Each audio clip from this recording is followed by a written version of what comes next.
ഞാൻ എൻ്റെ ജീവിതത്തിൽ ഞാൻ വളരെ എന്താ പറയുക, ഒരു വില്ലേജിൽ നിന്ന് ബിസിനസ് ചെയ്തു വന്ന് ഇന്ന് ഞാൻ പല രാജ്യങ്ങളിൽ ഞാൻ ബിസിനസ് ചെയ്യുന്നൊരു, by the grace of God, വളരെ സക്സസ്ഫുള്ളായിട്ട് തന്നെ ബിസിനസ് ചെയ്ത് പോകുന്ന ഒരാളാണ്. അതിന് കാരണം എനിക്ക് ഇതുപോലുള്ള നല്ല ബന്ധങ്ങളാണ്.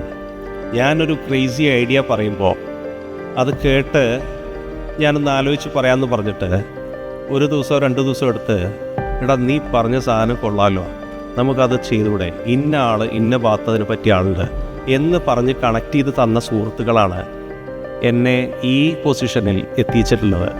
സോ ഞാൻ പറയുന്നത്, നമുക്ക് നമ്മുടെ വളർച്ചയിൽ നമ്മുടെ സുഹൃത്തുക്കൾ പലപ്പോഴും മാറി മാറി വരാറുണ്ട്. 10ാം ക്ലാസ്സിൽ പഠിച്ചപ്പോൾ നമ്മുടെ സുഹൃത്തുക്കളുണ്ടായിരുന്നു.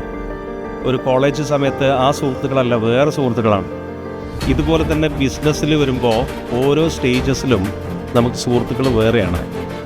സുഹൃത്തുക്കൾ മാറിയത് കൊണ്ടാണ് നമുക്ക് ഒരുപാട് നേട്ടങ്ങൾ, അല്ലെങ്കിൽ വേൾഡ് ഫേമസ് ഒരു ഓഥറുണ്ട്, എം.ആർ. കൂപ്മെയറുടെ പുസ്തകത്തിൽ ഒരു വാക്ക് പറഞ്ഞപ്പോൾ എനിക്ക് അർത്ഥം ആദ്യം മനസ്സിലായില്ല. കടവ് കടന്നാൽ തോണി ഉപേക്ഷിക്കണമെന്ന്. കടവ് കടന്നാൽ തോണി ഉപേക്ഷിക്കണം എന്നതിൻ്റെ അർത്ഥം ഞാൻ എൻ്റെ സർക്കിളിൽ നിന്ന് മനസ്സിലായത്, കഴിഞ്ഞു പോയതൊക്കെ മറക്കരുതടാ എന്നാണ്. ഈ കഴിഞ്ഞു പോയത് മറക്കുക എന്നതിൽ ചിലതൊക്കെ മറക്കേണ്ടതുണ്ട്, അല്ലെങ്കിൽ മാറ്റി വെക്കേണ്ടതുണ്ട്. കെട്ടിപ്പിടിച്ചിരുന്നു കഴിഞ്ഞാൽ അടുത്ത സ്റ്റേജിലേക്ക് നമുക്ക് പോകാൻ പറ്റില്ല.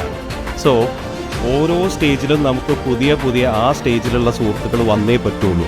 എന്ന് വെച്ച് പഴയത് മറക്കണമെന്നല്ല, നമ്മളെപ്പോഴും ഡിറ്റാച്ച്ഡ് അറ്റാച്ച്മെൻറ്റിലായിരിക്കണം.